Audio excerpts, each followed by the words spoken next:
Vamos dar seguimento ao tema do karma. Hoje a gente tem uma historinha para contar. Para quem está com o livro, Portões da Prática Budista, página 87. Para quem não está, segue ouvindo, tá? E fica à vontade para participar, questionar, duvidar e também adicionar também alguma informação a respeito, tá bom? Então, página 87, ele diz assim: havia certa vez um eremita que morava e meditava em uma floresta. Ele possuía apenas uma muda de roupa, geralmente lavada em um riacho. E com o tempo, ela começou a desbotar. Um dia ele decidiu recuperar a cor original. Aqueceu um caldeirão de tintura e colocou a roupa dentro. Nesse inteirinho, um fazendeiro vasculhava a região em busca de um bezerro perdido. Isso é até um título bacana, né, para um filme de sessão da tarde, assim, Em Busca do Bezerro Perdido. Então, ele viu a fumaça do fogo do eremita e imediatamente supôs que alguém havia roubado e abatido seu bezerro e estava cozinhando. Deu para entender, galera? Nossa, olha a confusão que vai dar. Então ele diz: ele se dirigiu à clareira e, não encontrando ninguém por perto, olhou dentro do caldeirão. Lá, ele viu a cabeça e os membros do bezerro fervendo na água. Então ele correu até o rei, gritando: esse homem que diz ser um grande santo não passa de um simples ladrão. Roubou meu bezerro e agora mesmo se ocupa em cozinhá-lo para o jantar. O rei ficou fora de si, porque aquela pessoa que se dizia espiritualizada estava morando em seus domínios, amalheando alunos e adquirindo fama e respeito, havia se revelado um ladrão. Então, que coisa forte, né, galera? Uma coisa impactante até. Porque a pessoa foi acusada de ser um ladrão. E aí, como é que faz? Então, o rei mandou os soldados prenderem o eremita e jogá-lo na prisão. Tá? O que aconteceu foi o seguinte, ó, na realidade, o bezerro havia apenas se extraviado e depois de 7 dias achou o caminho de volta para a fazenda do dono, são e salvo. Muito arrependido, o fazendeiro foi diretamente ao rei e confessou: é horrível, é horrível. Eu caluniei esse grande santo. Por favor, solte-o da prisão imediatamente. O rei concordou em fazê-lo, mas, sendo muito ocupado, esqueceu-se totalmente. 7 meses mais tarde, o sábio ainda estava na prisão. E, por fim, um de seus alunos, que possuía grandes poderes meditativos, voou pelo céu até o rei e disse: meu professor nada fez de errado. Por favor, deixe-o ir. O rei imediatamente se lembrou e foi pessoalmente à masmorra soltar o sábio. O rei estava tomado de remorso, não só por tê-lo prendido sem julgamento, mas também por ter se esquecido de libertá-lo. Então Eremita disse ao rei: nada a se lamentar. Acaba valente, né, esse Eremita? Nada a se lamentar. Esse era o meu karma. Em uma vida passada, eu roubei e matei um bezerro. Enquanto escapava do dono, cruzei com um homem santo que meditava em uma floresta. Resolvi jogar a culpa nele, depositando a carcaça do animal ao lado de sua cabana e fugindo. Ele foi injustamente acusado e jogado na cadeia por 7 dias. As consequências desse ato foram tão negativas que minha mente ficou sujeita a nascimentos e nascimentos nos reinos inferiores da existência. Agora, ao alcançar essa vida humana, tive condições de continuar meu desenvolvimento espiritual, mas algum karma residual ainda tinha que ser purificado. Algum karma residual ainda tinha que ser purificado. Então, do meu ponto de vista, as coisas até saíram muito bem. Então, galera, o que acontece? Esse tadinho do bezerro, né? O que acontece? Esse trecho, ele vai complementar o trecho do estudo anterior, o estudo da quarta anterior, que é o seguinte: às vezes quando a gente começar a desconfiar que tem alguma coisa que não está andando bem, a gente começa a desconfiar que tem karma ali. E veja uma confusão que aconteceu simplesmente por um mal entendido que estava totalmente fora do controle do rapaz, do praticante, né? Então é crucial entendermos o que é virtuoso e o que é desvirtuoso. Então, ainda que a gente intua o que seria uma ação virtuosa e uma ação não virtuosa, ainda que a gente tenha isso intuitivamente, é interessante que a gente entenda isso. Por quê? Porque, do contrário, mesmo que a gente se coloque em marcha como praticantes e que tente servir e que tente trazer benefício aos outros, que é a aspiração da gente, né, galera? Senão vocês não estariam aqui. É simples, né? Essa é a conclusão mais direta que a gente pode ter. Ou seja, servir e trazer benefícios. Se a gente não tiver claro como que o karma opera, em algum momento pode acontecer da gente criar mais negatividade do que benefícios. Não porque tem alguém do mal fazendo isso, é simplesmente porque quando o karma opera, a gente é arrastado dentro de uma avalanche, tá? Então, o defeito sutil, por exemplo, que é o orgulho, pode aparecer. Por exemplo, os praticantes do SEB, em especial das quartas-feiras, olha só, começou. Eles são praticantes mais elevados do que os dos outros dias, né? Beijo novo para vocês, né? Ou seja, começou a ter problemas, né? E a pessoa não sabe dizer exatamente de onde é que vem isso, mas aquilo surge, né? Então, o que acontece? A pessoa pode dizer assim, ela pode começar a chegar nos lugares e a se descrever, por exemplo, como alguém que é uma pessoa muito espiritualizada.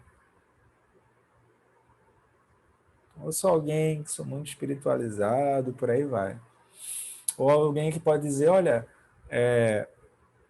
a minha tradição ela é mais elevada do que a sua tradição.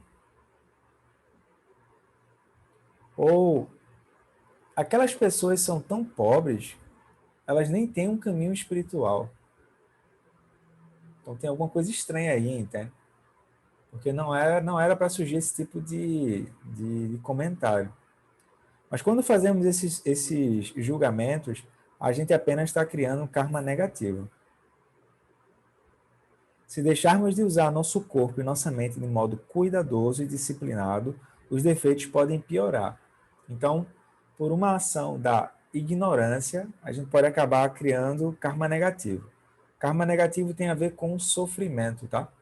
E sofrimento tem a ver com desatenção. Por isso que a gente faz prática de meditação. Porque se a gente quiser cuidar e quiser ter atenção, a gente precisa estar atento nas situações. Pode ver, né? Às vezes a gente faz uma determinada ação e a gente diz, eita, por que isso aconteceu? Por que eu me submeti a isso? Então a gente começa a suspeitar que tem alguma coisa ali que precisa ser observada. Então ele deixa claro, ó, nossa mente está repleta dos cinco venenos. Então a gente começa a observar isso, tá? Os cinco venenos são orgulho, inveja e ciúme, carência, torpor e ódio e medo. E desejo e apego, né? Que cria os cinco venenos. Essa é uma abordagem, tá? Então, quando ele diz assim, ele diz, vamos supor que a mente é uma tela. Então, com essas tintas, que são os cinco venenos, em nossa palheta, a palheta é o foco da mente. Que espécie de quadro vamos pintar? Então, isso é uma pergunta, galera. Eu vou abrir para a gente conversar. Tá? Com essas. Vamos supor que a mente seja essa tela.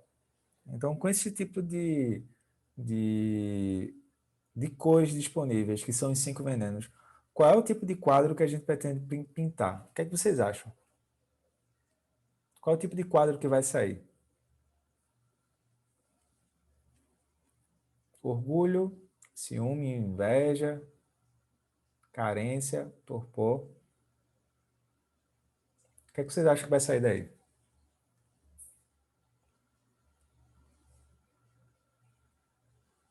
Vai dar problema, né, pessoal? Então, é como se a gente tivesse com o nosso pincel tão rápido, tão rápido, tão rápido, que a gente não está vendo mais o que é que está sendo produzido e sendo oferecido para as outras pessoas e para a gente. Ele está muito rápido. Tá? Uma outra pergunta também que poderia surgir dentro dessa pergunta que é: com essas tintas em nossa palheta, que espécie de quadro vamos pintar? Seria também assim, uma vez entendendo isso, como é que a gente quer andar daqui para frente? Essa é uma boa pergunta. Então ele diz: criamos desvirtude com o corpo quando a gente pratica matar, roubar ou conduta sexual indevida. Então agora a gente vai entrar no nível que seria a abordagem sobre o karma usual. Ou seja, antes de a gente poder entrar no processo que diz respeito ao aspecto sutil, que é ao funcionamento da mente, as emoções, os pensamentos, etc., primeiro a gente vai passear numa abordagem geral, partindo do corpo até chegar à mente, tá? Então, por isso que ele diz, nós criamos negatividade, que é desvirtude, com o corpo. Quando a gente faz uma ação de matar, roubar, praticar conduta sexual indevida. Também praticamos uma ação desvirtuosa, plena. Aí, desculpa, ele diz assim: uma ação desvirtuosa plena tem 4 aspectos. Então, vejam, cada uma dessas ações possui, pode ser vista com ainda mais profundidade. Ou seja, até a pessoa realizar aquela ação, a gente está começando a ver aquilo como se fossem quadros, um quadro depois do outro, tá? Então ele diz, por exemplo, o ato de matar inclui identificar o objeto a ser morto, estabelecer a motivação de matar, cometer o ato de matar e, finalmente, a ocorrência da morte da outra vítima. Desculpa, a morte da vítima. A gente poderia seguir, mas vamos lá. Ele falou matar, roubar, praticar conduta sexual indevida. Vamos generalizar isso e pensar no seguinte, ó. Qualquer ação desvirtuosa, ou seja, qualquer ação que gera negatividade, possui como se fosse assim uma sequência. Possui, primeiro, o ato de identificar o objeto que vai receber aquela ação, estabelecer, ou seja, fincar a motivação de exercer aquela ação negativa. Como assim? Você não consegue ver outra alternativa. Você simplesmente acha que é aquilo que tem que seguir. Você está totalmente responsivo. Você está reativo ali dentro. Depois, cometer o ato em si. E, por fim, a ocorrência, a recepção daquilo por parte da outra pessoa. Tá claro isso, galera? Porque isso aqui que ele está trazendo é assim, por que meditamos? Por que sentamos na almofada para meditar? Por isso, para poder identificar isso. Tá? Então, por exemplo, se temos a intenção de matar alguém, cancelar alguém, né, por exemplo, mas não realizamos o ato, bloquear alguém, não sei se a gente está matando a pessoa quando está bloqueando ela, acho que sim.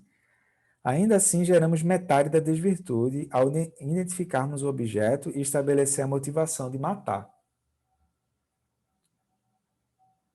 Então, ele está dizendo assim, que tipo, tem 4 fases Ele está tentando ajudar a gente a, com o mínimo de estabilidade, a atenção gerada na meditação, quando algo de negativo que a gente for fazer, ou quando outra pessoa fizer, que a gente olhe se não tem essas 4 fases. Porque não é que a pessoa está fazendo aquilo porque ela quer. Aquilo vem dentro de uma configuração, dentro do karma que a pessoa está vendo. Karma significa a intenção por trás, né? Então, vamos lá. Aí ele diz, repetir de novo, porque esse assunto é bem complexo, tá? Não é uma coisa simples assim, que a pessoa vai instalar o dedo e vai entender. Não é assim. Ele está tentando trazer uma experiência dentro da meditação. Então ele está tentando trazer o seguinte, ó, com o olhar preciso e atento que está sendo desenvolvido na meditação, tu pode desenvolver atenção, com C cedilha. Com essa atenção, tu desenvolve cuidado, porque tu está atento ao que está acontecendo. Então agora, quanto mais tu estiver atento ao que está acontecendo, esses impulsos, eles vão perdendo velocidade. Então tu consegue olhar para eles e discernir melhor o que está acontecendo. Porque o problema é quando a gente se descreve a partir desses impulsos. Esse olhar que está descrevendo isso, ele vem a partir de uma sabedoria, que é Prajna Paramita. E esse olhar tem compaixão dentro. Porque é esse olhar que diz assim, o que eu estou vendo pode ser um pouco diferente do que a outra pessoa está vendo.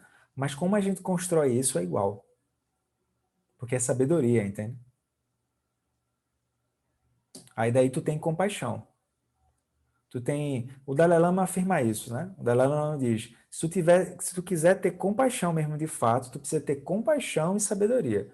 Porque se tu só tiver compaixão, tem uma hora que tu vai cansar. Agora, se tu tiver só sabedoria, tu não consegue alcançar a outra pessoa.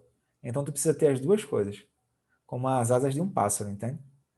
Então, isso que ele está trazendo é muito precioso, pessoal, porque geralmente a gente não conversa sobre essas coisas.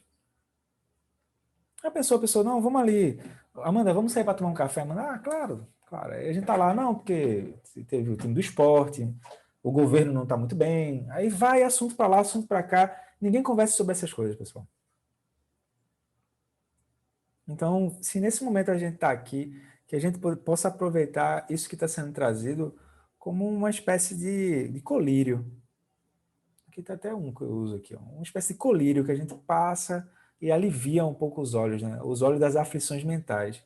Tá? E isso que ele está trazendo não é uma coisa filosófica, é uma coisa totalmente prática. A questão é que está tão rápido os impulsos mentais que a gente não está conseguindo parar para ver isso.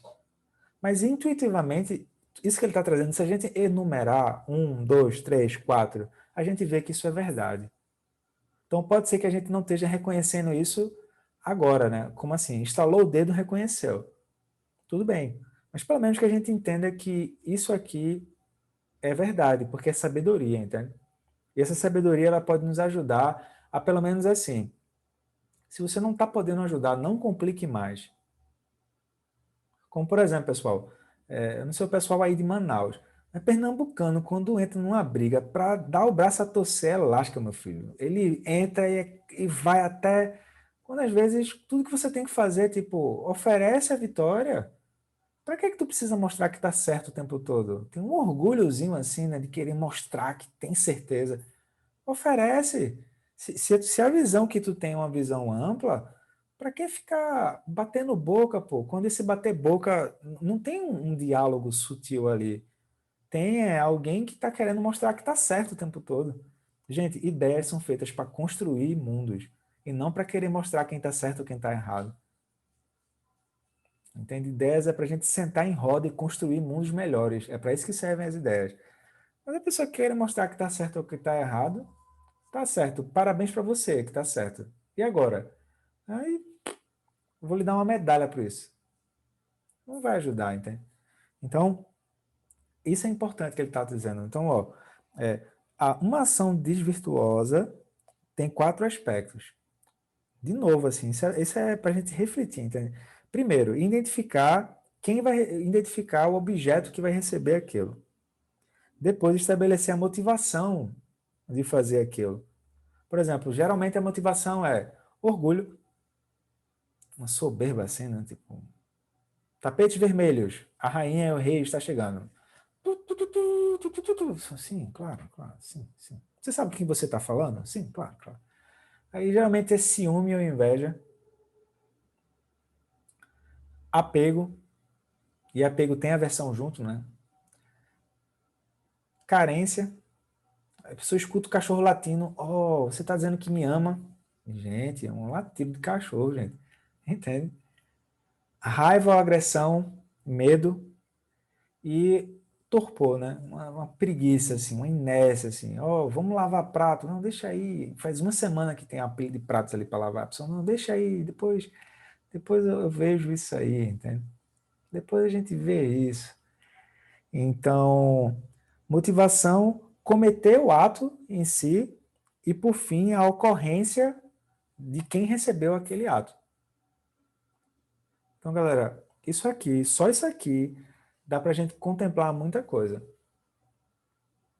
Por exemplo, antes de eu vir para cá, eu estava olhando noticiário. Então, teve uma notícia enfim, uma notícia X, e nessa notícia X dá para você contemplar isso aqui. Dá para você contemplar exatamente isso aqui. Então, ele diz, se temos a intenção de matar alguém, a pessoa assistiu Charles Bronson, Desejo de Matar. Não, vou sair por aí matando. Então, se temos a intenção de matar alguém, mas não realizamos o ato,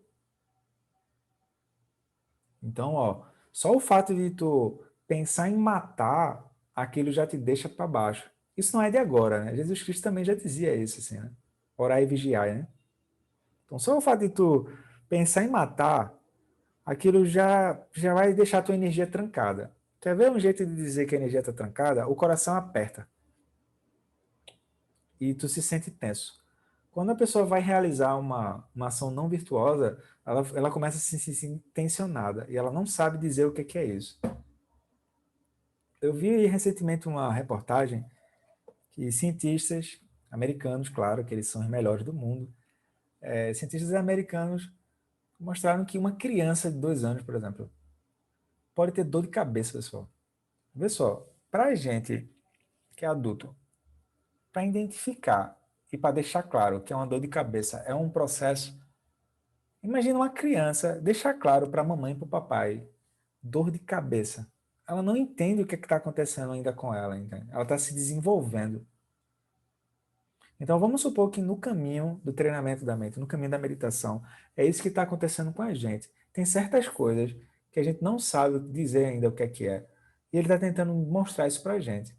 Por exemplo, às vezes a gente tá tudo ok, conta paga, tá com namorado, tá com namorada, tá com o apartamento, tá tudo ok. A pessoa não sabe dizer o que é, que vem uma sensação de vagueza, de que tem alguma coisa vago dentro dela, de que está precisando de alguma coisa que ela não sabe o que é.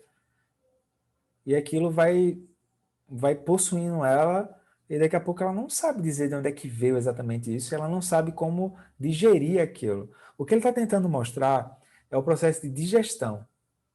É isso que ele está tentando mostrar. Por exemplo, quando a gente engole um alimento, aquilo é muito rápido comparado ao processo de preparação do alimento. Até o alimento chegar na nossa boca. O processo de colocar o alimento na boca e ele entrar é muito rápido. Então, se a gente souber como que o alimento chegou à nossa boca e como ele é processado e como ele sai, a gente vê o processo como um todo. Tá claro isso?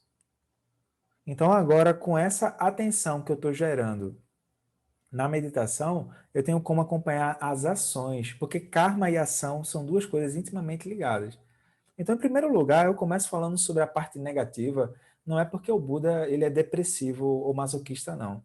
É porque antes de falar como faz para apagar um incêndio, eu preciso parar de gerar mais incêndio. Entende? Não faz sentido eu trazer um balde d'água para apagar o incêndio e depois trazer dois com gasolina. Tem um incêndio acontecendo, eu trago um balde com água e depois dois com gasolina. O que vocês acham que vai dar? Vai dar problema, não é? Então é isso que ele está tentando trazer. Então, por exemplo, se temos a intenção de matar alguém, mas não realizamos o ato, ainda assim geramos metade da desvirtude ao identificarmos o objeto e estabelecemos a motivação de matá-lo.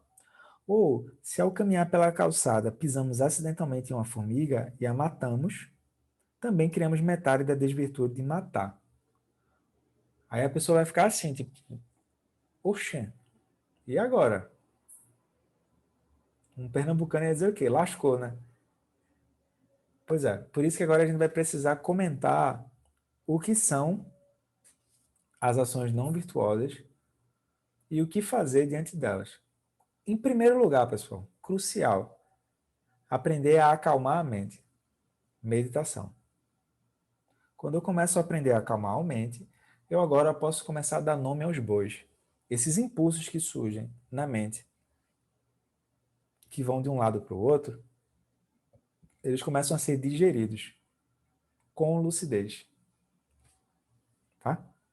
Então vamos lá. Primeira ação não virtuosa. Roubar. O que significa roubar no nosso contexto? Roubar significa tomar algo que não foi dado. Não foi dado para a gente. Inclui, por exemplo, pegar alguma coisa sem o conhecimento do dono. Render uma pessoa a fim de se apoderar de algo dela, ou usar de uma posição de poder ou autoridade para tirar algo de uma pessoa para benefício próprio.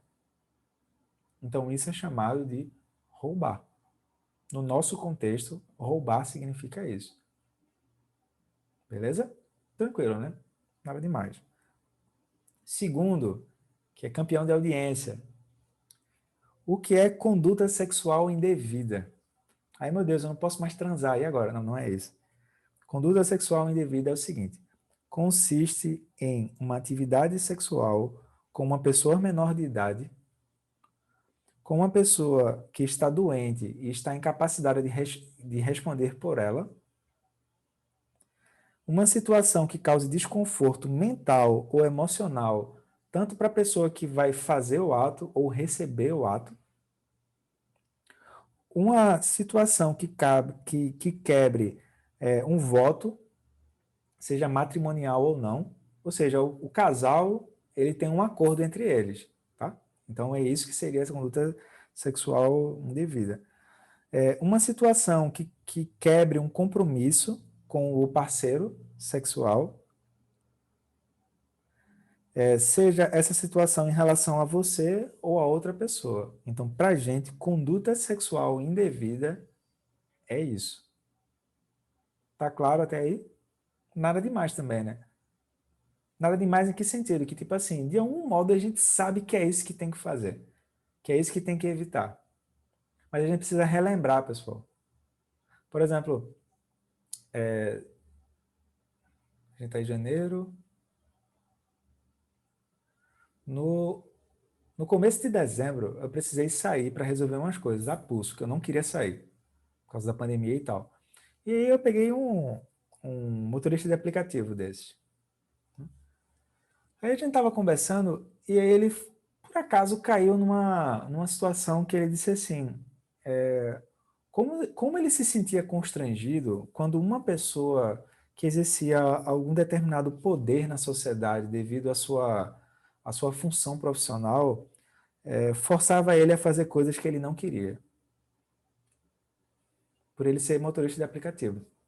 Por exemplo, a pessoa escolheu um trajeto ela quer sair da Torre, que é um bairro aqui de Recife, para ir o para ir para Olinda, vamos supor.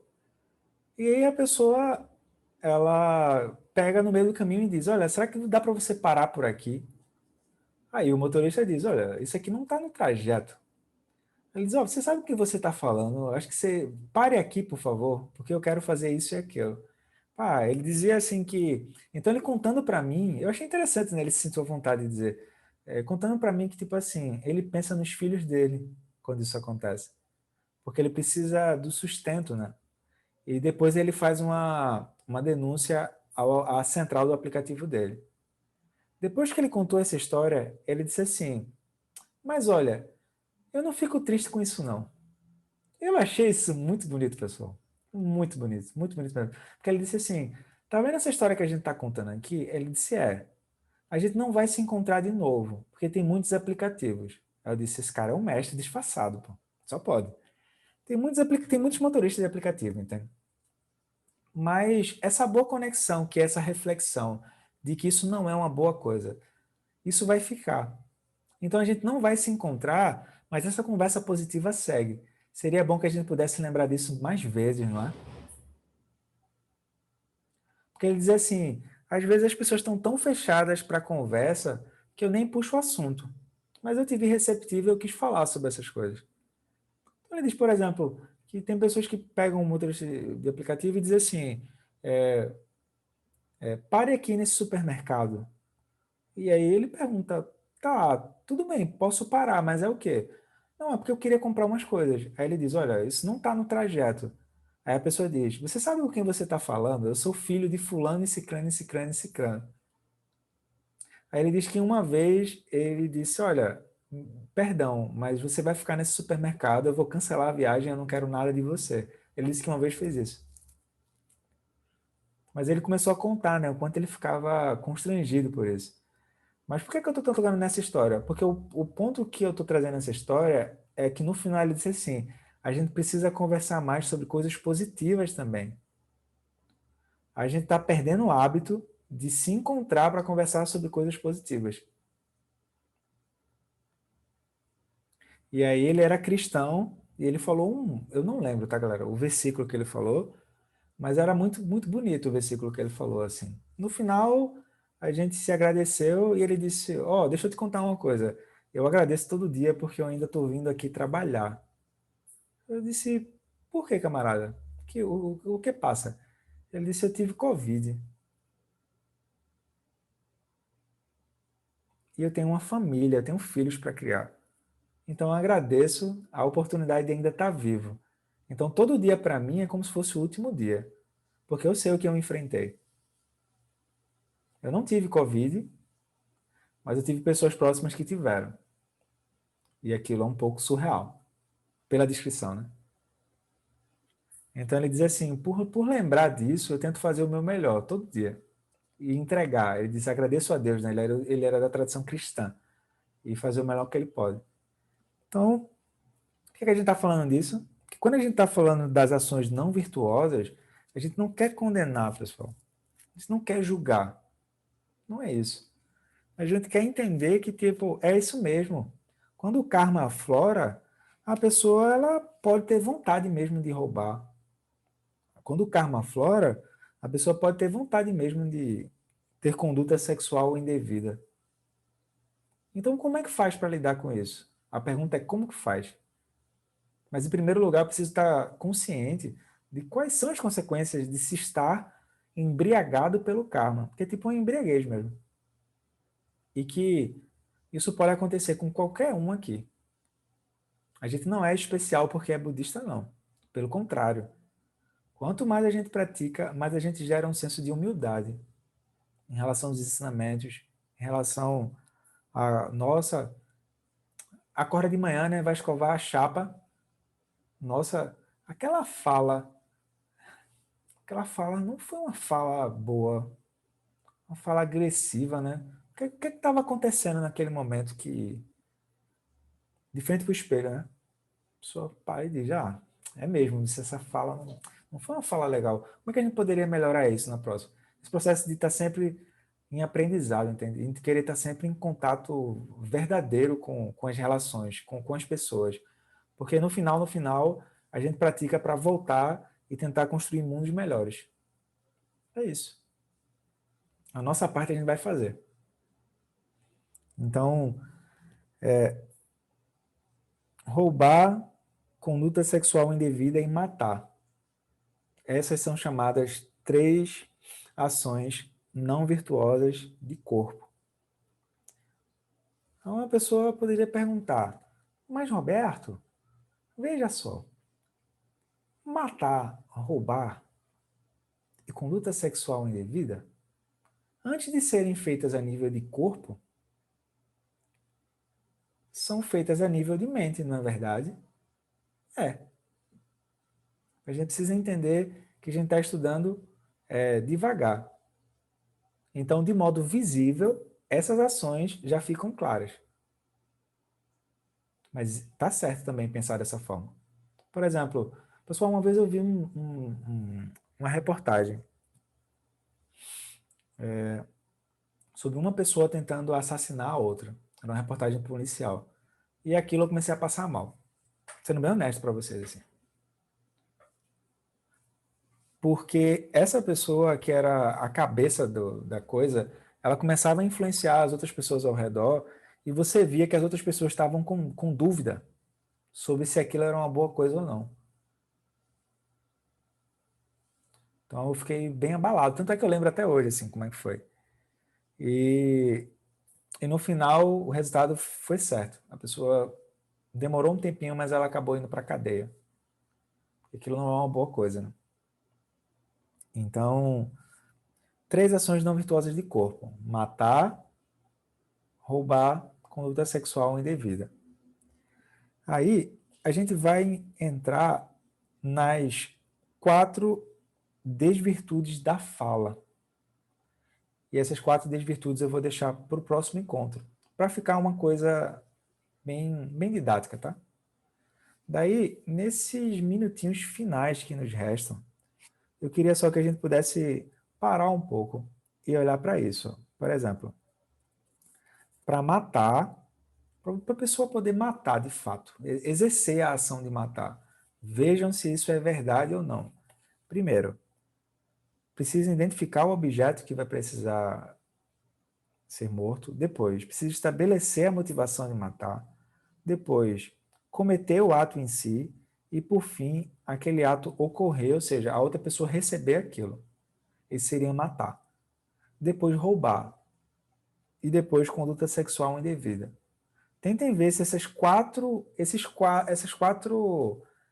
estágios, eles não estão juntos, e eles estão sendo separados, claro, para facilitar a nossa compreensão, mas eles estão juntos e dá para a gente intuir que isso pode ser, que esse processo pode ser desfeito. A gente intui que mais ou menos dá para ser desfeito. Porque a pessoa não é o matar o tempo todo. A pessoa não é o roubar o tempo todo. E tampouco a pessoa não é também conduta sexual indevida o tempo todo. É uma confusão mental que surge. Então é isso que a gente está tentando mostrar. Só que para eu ter mais precisão, eu preciso parar de jogar gasolina na mente. Por isso que a gente está falando dessas coisas. Então, essas ações não virtuosas, elas não vão surgir como uma regra. Porque isso já aconteceu antes. Já tem uma tábua rodando por aí com os mandamentos, né? Elas vão surgir como um bom senso, pessoal. Elas vão surgir por compaixão. Então, por exemplo, para e observa o que é que acontece quando tu ou outras pessoas têm o desejo de matar. Não é o desejo de matar do Charles Bronson, não. Seja o desejo de matar o que for. Matar uma barata, matar alguém, desapareça da minha frente. Observe o que acontece. Depois, desejo de roubar. Mais ou menos, não sei se o desejo de roubar aparece com todo mundo assim, né? Você olha para alguma coisa e você quer tirar aquilo. Mas se não acontece contigo, tenta se colocar no lugar de quem está fazendo isso, observando esses 4 aspectos que a gente falou. Não, a gente não está julgando se isso está certo ou se está errado. A gente está tentando entender se isso produz mais sofrimento ou não. É outra coisa. E depois tenta ver o que acontece com roubar, matar, conduta sexual imprópria. Se a gente não tem conexão com isso, tenta se colocar no lugar de quem faz e de quem recebe a ação. Essa é uma boa prática para fazer. Essa é uma boa prática. Se colocar nos dois lados. Quem faz, quem recebe. Ambos os lados merecem compaixão. Aquilo é doloroso, pessoal. Aquilo é doloroso. Aquilo é doloroso. Doloroso mesmo. Então, isso é o que a gente tinha para trazer hoje, tá? E eu espero que nos próximos encontros a gente vá trabalhando devagar, dessa forma. Aí tem um exercício. O exercício seria pegar notícias que estão acontecendo e tentar localizar essas 3 ações não virtuosas de corpo: matar, roubar, cometer sexo impróprio. Entender que, tipo assim, aquilo está acontecendo, não é assim mesmo, e ao invés de tentar entrar num julgamento do senso comum, tenta olhar esses 4 aspectos que a gente falou e tenta ver se brota compaixão ou se brota o desejo de excluir aquilo, abominar aquilo, julgar aquilo, tentar mostrar quem é melhor, quem é pior. Tenta fazer isso para ver o que acontece, galera. Tenta ver em vocês, assim. Tenta ver o que é que acontece. Tá bom? Vamos tentar fazer esse exercício? Ficou claro qual é o exercício para fazer? A gente tem aí 7 dias, essa quarta até a próxima, sem permanência de chá, né? Aí a gente se encontra de novo e aí fiquem à vontade, tá? Quem quiser também pode usar o nosso grupo. A gente tem um grupo do WhatsApp, vou até botar no chat aqui. E quem quiser participar do grupo do WhatsApp, deixa o número com DDD mais número e o nome do lado. E aí eu adiciono vocês lá. Tá? E aí no grupo a gente pode seguir comentando. Como assim? Olha, eu estou vendo isso aqui. O que é que vocês estão vendo, pessoal? É uma boa forma de aprender dessa forma. Então, eu agradeço a presença de vocês, a gente ter estado aqui junto, estudado esse tema. Parece ser um tema bobo, né? Não. É bem complexo. Queria lembrar da questão da contribuição, da sustentação das atividades, tá? Então, vou pegar aqui o link do site do SEB Recife aqui.